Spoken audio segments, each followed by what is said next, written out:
Assalamualaikum warahmatullahi wabarakatuh. Kawan Fakta, ketemu lagi dengan saya Kang Ican.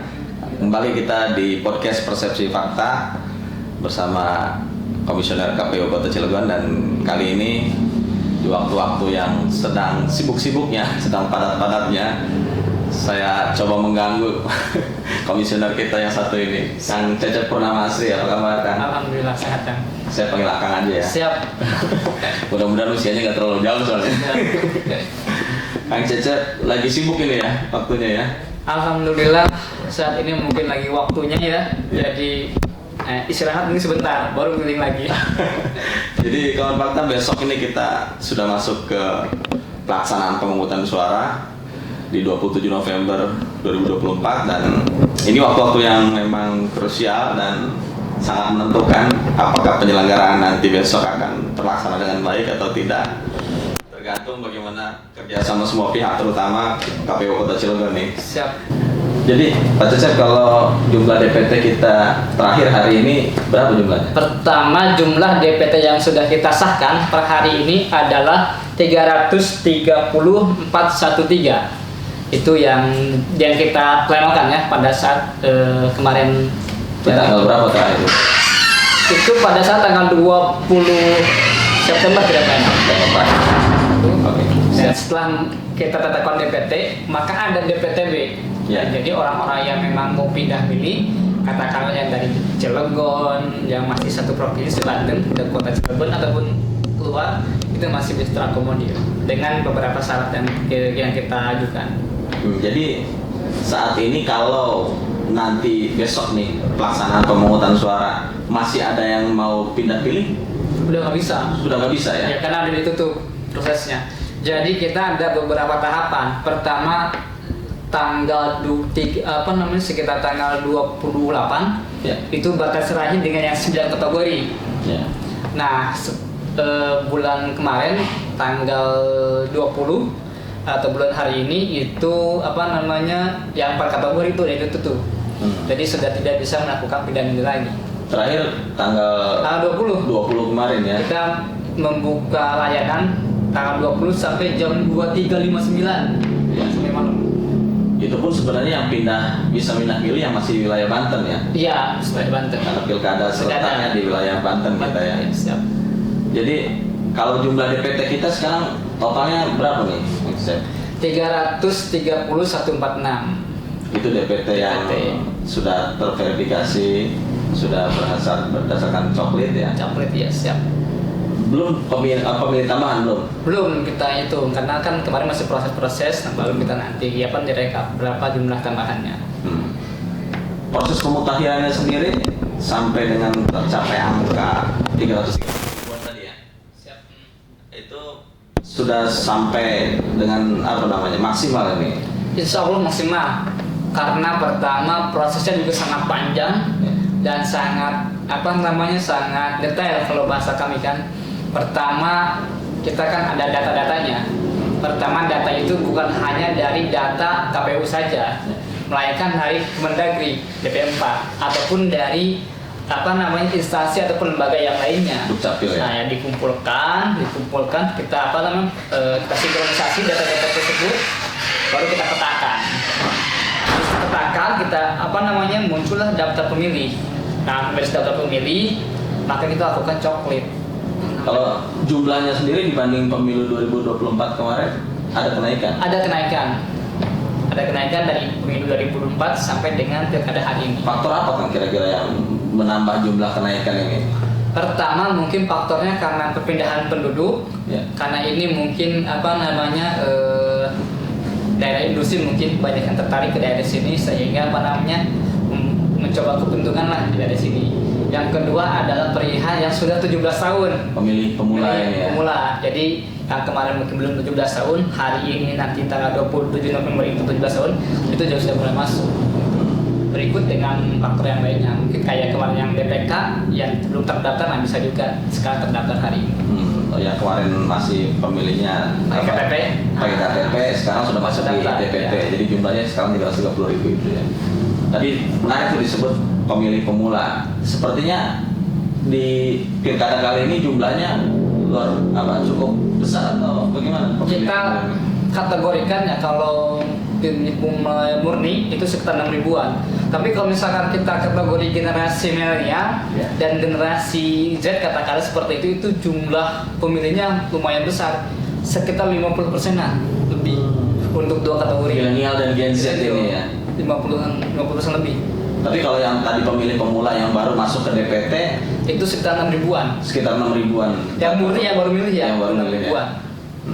Jadi anak muda Cilegon cukup menentukan berarti cukup ya? menentukan, dan kami harap itu menjadi dia lokomotif dalam artian dia mengerti akan demokrasi hari ini dan mengerti akan perubahan yang memang akan dia dapatkan ketika memang dia aktif dalam hal demokrasi hari ini. Ya. Kalau dari yang sudah dilakukan oleh KPU beserta jajaran di tingkat bawah ya, bisa dijamin nggak Kang bahwa hak seluruh masyarakat Cilegon yang punya hak pilih sudah termasuk datanya di DPT ini atau benar-benar valid dan akurat nggak? Ya. Pertama, untuk menjamin data valid ataupun tidak, kita sudah lakukan yang namanya coklit. Kita dengan coklit, kita pastikan kan orang ini ada nggak di Cilegon. Nah, pastikan. Setelah beres coklit kan datanya masuk ke teman-teman teman-teman PPS atau PPK. Nah, kita lakukan analisis ganda. Analisis ganda itu bukan hanya sekedar antar kota, misalkan kami dengan kota Serang dengan enggak, tapi analisis ganda dengan seluruh Indonesia. Jadi misalkan ada data orang, misalkan nama saya sama Cecep, di kota lain juga ada nama saya, itu di verifikasi faktualnya orang ini ada di mana kebenarannya, maka kita cek ke daerah, misalkan daerah ke PPK kalau adanya nama ini, kalau nggak ada persis nanti kita coret, tapi kalau misalkan ada ya kita pertahankan data tersebut. Jadi kita mencoret nama di daftar pemilih itu nggak semena-mena kita nyoret, tapi butuh pertimbangan yang memang matang. Masuk verifikasi faktual itu? Iya. Misalkan kami dengan misalkan Mas Kabupaten Bogor, namanya sama dengan saya, itu pastikan kita saling adu data. Kamu orangnya mana? Ada nggak datanya mana? Kita saling adu data. Tapi ganda itu bukan hanya nama berarti ya? Nama, nik, sebagainya, iya. Kita pastikan ini sama nggak, kalau misalkan sama ya kita adu data di situ.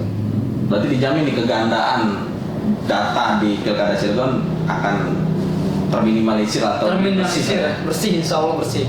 Karena kita lakukan analisis ganda itu 2 kali. Pertama sebelum kita melakukan DPS, data pemilih sementara pleno, dan sebelum melakukan DPT.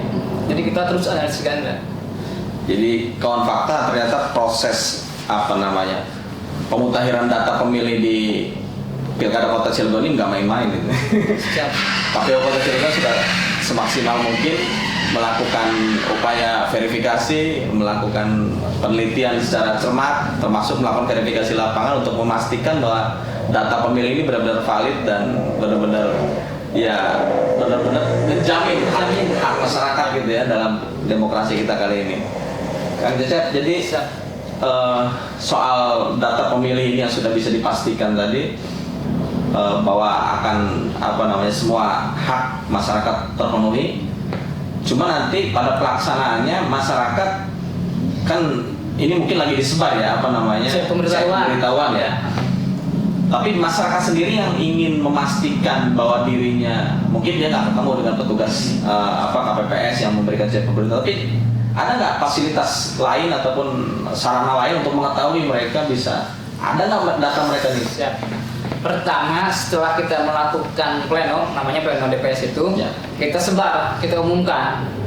Kita umumkan ada nggak namanya terdapat di DPS. Nah, kita sebar, kita uji publik juga. Nah, dan kita juga buka posko untuk lapor. Misalkan jika memang dia belum terdaftar sebagai pemilih, maka lapor ke kami supaya didaftarkan di DPT. Nah, setelah beres maka ada nama DPT. Nah, kita sebar juga ke masing-masing kelurahan si pengumumannya.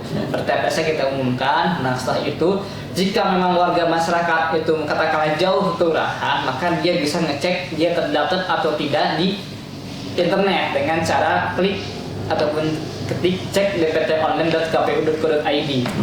Jadi dia bisa ngecek namanya terdaftar di TPS mana. Titiknya di mana? Titiknya di mana dilihat ada pertanyaan langsung. Jadi dengan cara misalkan buka Google, masukkan cek di PTON tersebut, masukkan nik, masukkan nomor HP.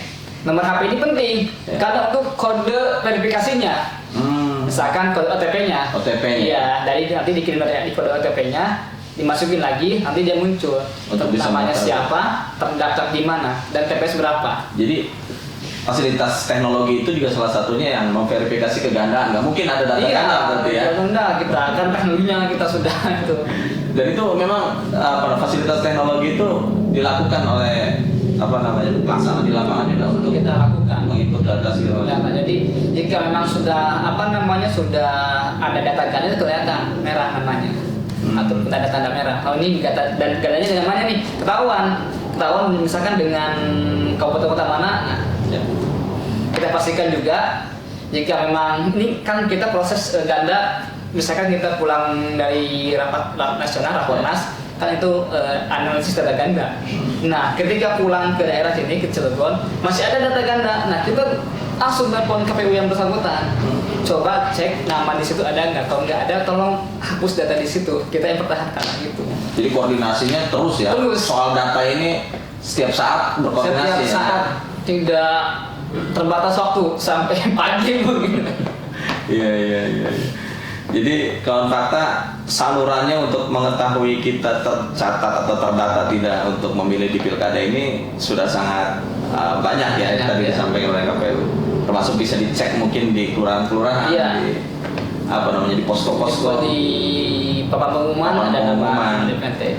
Jadi kalau yang mungkin belum tersampaikan cek pemberitahuannya, ya nggak perlu khawatir dulu gitu ya. Cek di Google itu, cek di PT online. Cek di PT online dulu, pastikan terdaftar di. Kalau misalkan dicek di DPT online mereka belum ada namanya, dicari di kelurahan belum ada namanya, tapi dia memang berpenduduk di situ, punya KTP di situ. Nah, jika memang itu terdapat hal seperti itu, maka tetap dia masih bisa menggunakan hak pilihnya. Dia menggunakan KTP, namanya DPK, daftar pemilih tambahan ataupun khusus. Nah, tapi ini perlakuannya berbeda dengan yang DPT ataupun yang DPTB. Perlakuannya adalah dalam waktunya saja. Misalkan kalau yang DPT ataupun khususnya DPT kan bebas milih jam berapapun. Jam berapapun dia datang bebas ya. Langsung yang penting dari jam 7 sampai jam 13, jangan sampai lewat kan. Nah, jika memang DPK ini jam 12 sampai jam 13 saja. 1 jam untuk pelayanannya. Jadi dia hanya dilayani di akhir ya? Di akhir. Jam 12 sampai jam 13. Sepanjang surat suara masih ada. Tapi tetap dilayani? Tetap harus dilayani. Tadi kalau pernyataannya selagi surat suara masih ada? Kalau misalkan TPS tersebut ada, misalkan nggak ada, dia geser TPS gitu maksudnya. Oh, dikoordinasikan untuk geser ke TPS lain. Tapi tetap dilayani juga ya? Jadi kalau fakta nggak usah khawatir juga nih yang buru-buru langsung memvonis misalkan, wah kita nggak dikasih hak pilih nih, kita nggak didata, itu masih memungkinkan ternyata. Masih memungkinkan bisa. Kita ada waktu jam 12 sampai jam 13 akan difasilitasi buat data untuk pilih DPK.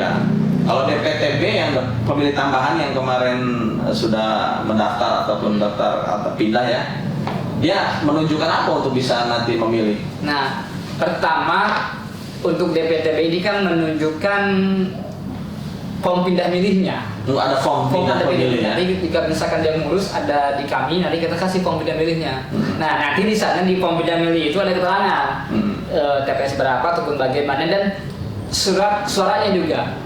Karena apa? Karena untuk memastikan dia dapat surat suara berapa. Oh, dapat 2 atau dapat 1? Dapat 1 ya. Karena kalau misalkan dia pindah milih selain pindah domisili, misalkan tapi masih satu provinsi nih, dia pindah ke kota Cilegon, maka dia cuma dapat 1 surat suara, yaitu gubernur saja. Dia hanya pilih di pilkada gubernur. Dia untuk kota Cilegon nggak dapat. Kalau data pemilih tambahan sendiri itu sudah ada belum di KPPS, dipegang belum? Atau mereka buktinya itu saja? Nah, data itu kita berbareng yang pertama nanti KPPS itu megang pertama DPT-nya, salinannya, terus salinan DPTB-nya. Jadi nggak usah, jadi di sana udah ada nama-namanya. Oh, sudah disiapkan. Jadi kan karena kita tadi memanfaatkan teknologi ini, jadi nanti sudah ada. Jadi nanti tinggal disandingkan saja si pemilihnya sama dengan absennya ada enggak. Yang DPTB ini, yang pemilih tambahan ini waktunya juga bebas ya? Nah, DPTB ini disarankan 2 jam sebelum tutup TPS. Tapi jika memang dia dengan kondisi yang memungkinkan atau tidak memungkinkan, dia bisa milih jam 9 bisa, jam 8 bisa. Jadi sama aja dengan DPT pelakuannya. Asal berkoordinasi dengan baik lah Iya. tugas di lapangan ya. Iya, jadi kawan fakta untuk data pemilih ini ternyata memang sudah sangat siap nih KPU Kota Cilegon.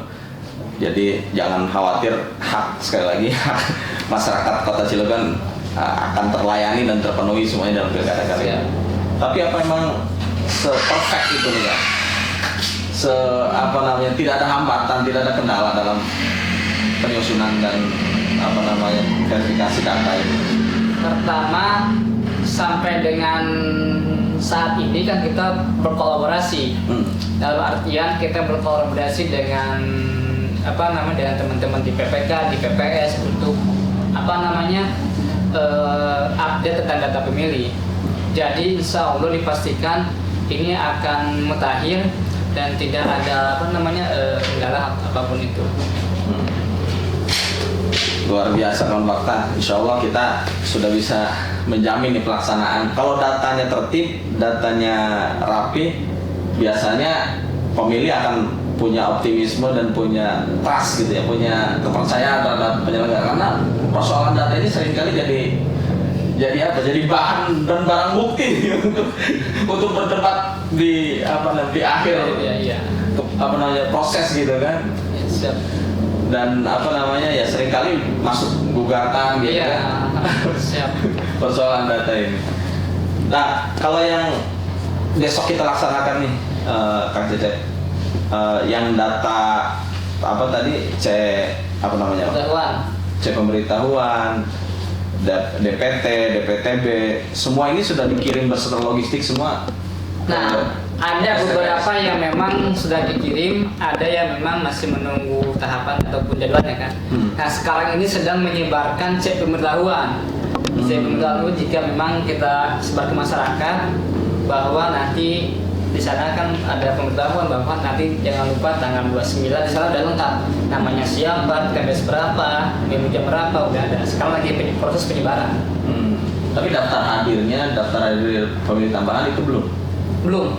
Nanti kita proses kan masih tunggu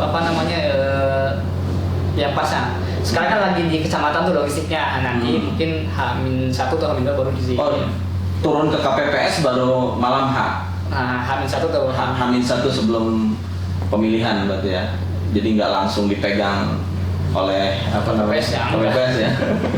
Nanti langsung dari gudang langsung masuk ke TPS-nya. Tapi data-data itu dijamin nggak keamanan dan kerahasiaannya? Karena kan kalau misalkan diserahkan kepada KPPS atau kepada petugas gitu ya, ini kan tentu adanya di tempat pemungutan atau tercecer atau bagaimana. Nah, kami pastikan bahwa kita harapkan ke teman-teman bahwa tolong dijaga logistik ini dengan baik.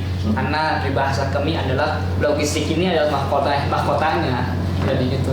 Jadi dari PPS kita juga dijaga mungkin dengan pihak kepolisian, keamanan. Begitupun dalam hal penyalurannya pun kita bekerjasama dengan pihak keamanan. Jadi kita dikawal sampai nanti ke PPS ataupun ke KPPS. Jadi segala berkas itu dikawal oleh keamanan dan disegel ya, dipastikan. Meskipun kotaknya masih kardus. Nah, bukan kardus, duplek. Duplek ya. Iya. Tapi tetap ada security-nya gitu ya. Lewat segel berlapis itu ya. Jadi tidak perlu ada kekhawatiran ada manipulasi data. Tidak perlu kekhawatiran, kita jamin kerahasiaannya. Ya. Jadi Kang Cecep juga soal kita masuk misalkan ke hari pelaksanaan nanti. Siap. Yang dilaksanakan di 27 November nanti pemungutan suara, dan itu hari itu kan akan ketahuan hasil pemilihannya. Siap. Di setiap TPS minimal. Iya. Masyarakat akan bisa menyaksikan langsung. Nah, kalau KPU Cilegon sendiri memfasilitasi masyarakat untuk bisa mengetahui informasi hasil pemilihan nanti melalui apa nih? Itu bagaimana? Siap. Nah, pertama karena kita memanfaatkan teknologi teknologi, kita ada namanya Sirekap. Nah, Sirekap ini ada 3. Pertama ada Sirekap mobile, yang kedua ada Sirekap web, yang ketiga ada Sirekap publikasi. Di kalau bahasa dulu pemilu, info pemilu. Nah, sekarang di pilkada. Ya. Jadi nanti ketika memang sudah beres dan sebagainya, teman-teman KPPS sudah sudah beres dengan Sirekapnya, maka data itu akan masuk ke web yang ada di mana, di PPK ataupun yang di kami. Jadi kita sudah mengetahui. Nah, jika teman-teman mau mengecek, silahkan di yang Sirekap pilkada itu bisa ngecek di internet. Jadi ada pekerjaan atau tanggung jawab KPPS untuk menginput data itu bukan hanya di berita acara manual ya? Iya, tapi ada di aplikasi yang namanya kita Sirekap. Aplikasi Sirekap itu. Jadi setiap KPPS punya tanggung jawab itu. Ada. Mereka menginput data di situ. Data. Jadi meskipun kalau sekarang Sirekap ini kan alat bantu, tapi penting sekali juga untuk digunakan. Jadi jika memang sudah beres penghitungan suara, cek hasil sudah siap, lalu teman-teman yang megang Sirekap itu memfoto. Cara inputnya hanya lewat mengambil foto. Nah, tapi di sana kan ada berbagai macam fitur di dalamnya. Jadi ada guide-nya, ada tahapan administrasinya. Misalkan tahap sekarang memfoto, beres foto nanti ada lagi lanjutannya. Silakan masuk, misalkan detailnya lihat, detail surat-suratnya benar enggak, salah enggak. Verifikasi kan, angka-angkanya. Nah, sekarang bisa ngedit. Ada pre-edit. Jadi jika misalkan suaranya nanti di hasil dengan Sirekap misalkan berbeda, bisa langsung diedit di situ. Oh, jadi keterbacaan gambar dengan aplikasi. Misalkan ada di sana angka 8 tapi kebaca 6, bisa langsung diedit di situ jadi 8. Gitu. Beres dari sana dengan berbagai macam guide-nya, beres di sana dikunci, nanti kirim ke server. Server langsung masuk ke web yang di PPK ataupun di KPU.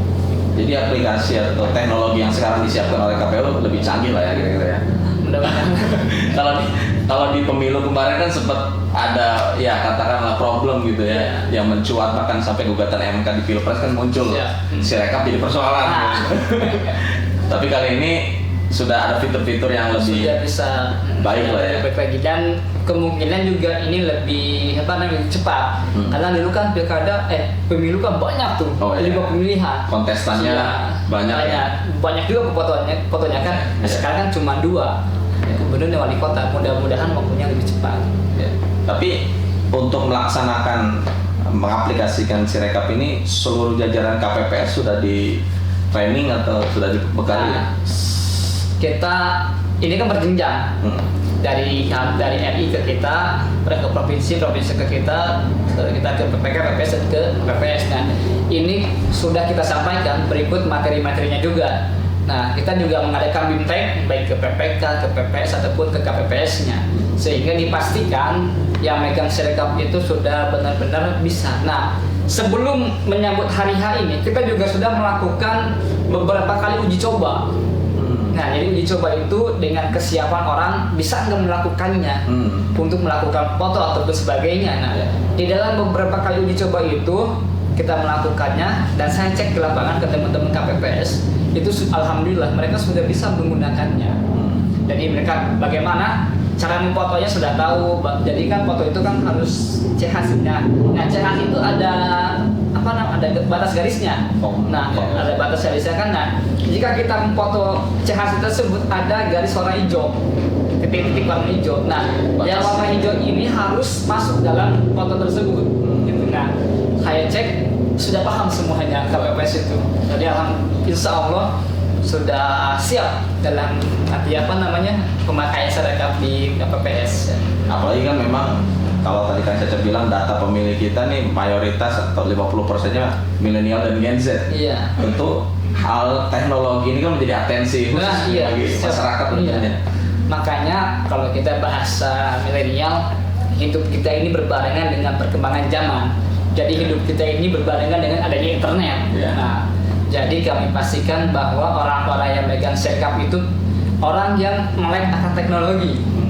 Teman-teman yang bisa menggunakan HP-nya ataupun Android-nya. Jadi kami pastikan itu, dan kami lihat juga ke keliling bahwa rata-rata yang megang Sirekapnya orang muda. Anak muda ya. Dan memang KPPS nggak semuanya senior lah sekarang. Iya, nggak ada semuanya. Ada perpaduan kayaknya. Iya, perpaduan yang pengalaman yang baru. Pengalaman yang baru. Kalau waktunya sendiri kan Zek untuk publish hasil pilkada ini secara teknologi, secara online gitu ya, si rekap ini tingkatan kecamatan atau tingkatan kota Cilegon itu di kapan tuh waktunya tuh?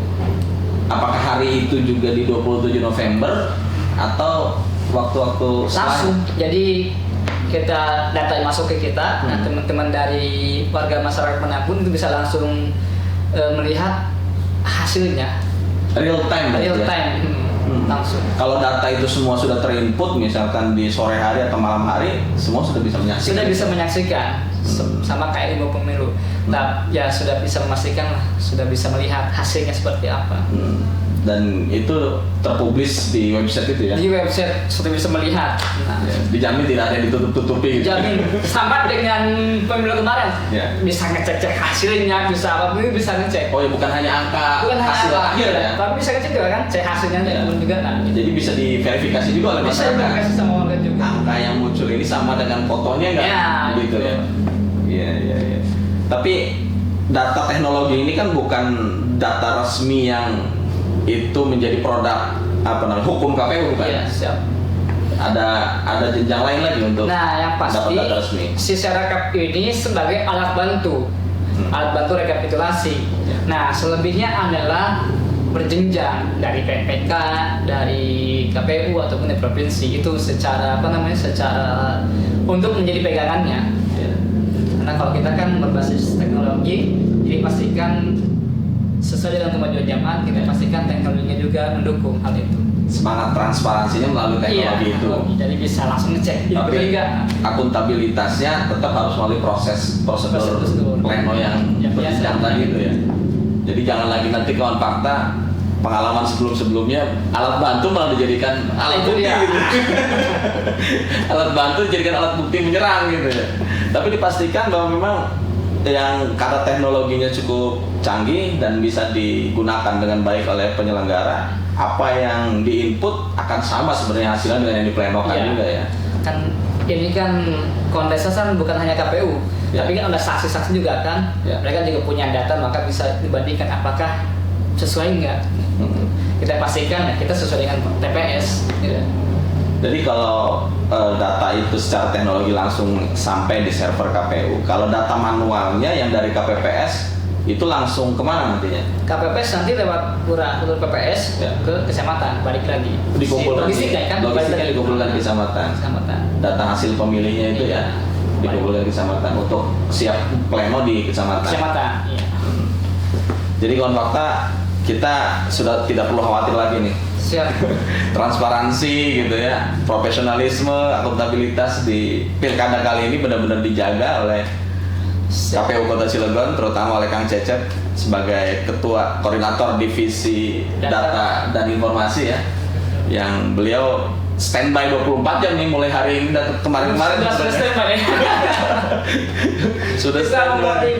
memonitoring gimana PPK-nya, gimana PPS-nya, gimana KPPS-nya supaya terutama Sirekap dalam hal data supaya orang-orang yang siap menggunakan Sirekap itu. Jadi berbagai macam keluhan apapun, nah kita sampaikan, kita atasi. Alhamdulillah sampai hari ini teman-teman sudah siap Pak, kita udah siap. Siap. Nah, siap gitu. Tapi kalau yang data nanti di TPS diambil gambar oleh masyarakat, oleh yang lain itu bebas ya? Nah, karena Selain daripada panitia. ada saksi, ada yang lain sebagainya kan nanti lihat mekanisme seperti apa. Kan biasa tuh kalau di momen pilkada atau pemilu akan beredar tuh di medsos gitu Iya. kan hasil-hasil yang bertebaran di luar. Siap. Tapi Dan- pastikan juga yang di KPU-nya harus itu. Nanti takut ngegambar foto, diedit sebagainya bahaya juga kan. Iya. Tapi memang kan tidak akan mungkin ada perubahan atau manipulasi data ketika semua disaksikan bersama ya. Iya. Karena kan semua juga pegang. Misalkan akan pegang, saya pegang. Jika ada perubahan kelihatan. Iya. Perubahannya di mananya. Nah, bisa kelihatan. Dan data yang manual itu diverifikasi bersama, ditandatangani bersama. Bersama iya. Begitupun jika nanti di PPK, nanti kan kita pengen di PPK nih. Nah, kita akan udah beres di PPK sebelum mengakhiri pleno tersebut, maka ada namanya bahasa kasarnya verifikasi ya. Ini silahkan teman-teman saksi ngecek apakah ini sudah sesuai atau belum. Jika memang sudah setuju semua, ya baru kita tutup. Ya. Baik, kawan fakta, jadi cukup lumayan juga obrolan kita untuk memastikan bagaimana data dan pelaksanaan Pilkada 2024 ini di Kota Cilegon berjalan dengan baik, berjalan sesuai dengan harapan publik, harapan masyarakat, terutama dijamin hak pilihnya semua dilayani dengan baik oleh KPU Kota Cilegon melalui perangkatnya di bawah. Kang Cecep, terakhir nih, tidurnya nanti di kantor KPU aja nih beberapa hari ke depan ini. Iya, kita sudah jarang pulang ini. Sudah jarang pulang, sudah di sini saja kita memantau perihal kesiapan Pilkada hari ini. Kita sudah jarang pulang, kita juga sudah izin ke istri. Sudah izin ya, keluarga ya. Jika memang nanti tiba saatnya sibuk, harus paham, nggak ada siap. Sudah resiko itu. Sudah ya.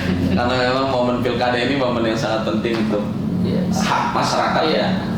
Terakhir kan saya silakan kepada masyarakat Kota Cilegon apa yang disampaikan untuk kami sampaikan kepada warga masyarakat Kota Cilegon, jangan lupa datang tanggal 27 November 2024. Gunakan hak pilihnya sebaik mungkin.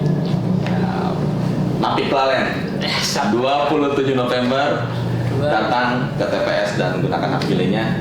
Jangan golput. Siap gitu. Jangan golput. Terima kasih. Atur nuhun. Kawan fakta, cukup perbincangan kita pada kali ini. Dan kita akan ketemu lagi di podcast Persepsi Fakta berikutnya. Saya Kang Ican, terima kasih. Assalamualaikum warahmatullahi wabarakatuh. Salam.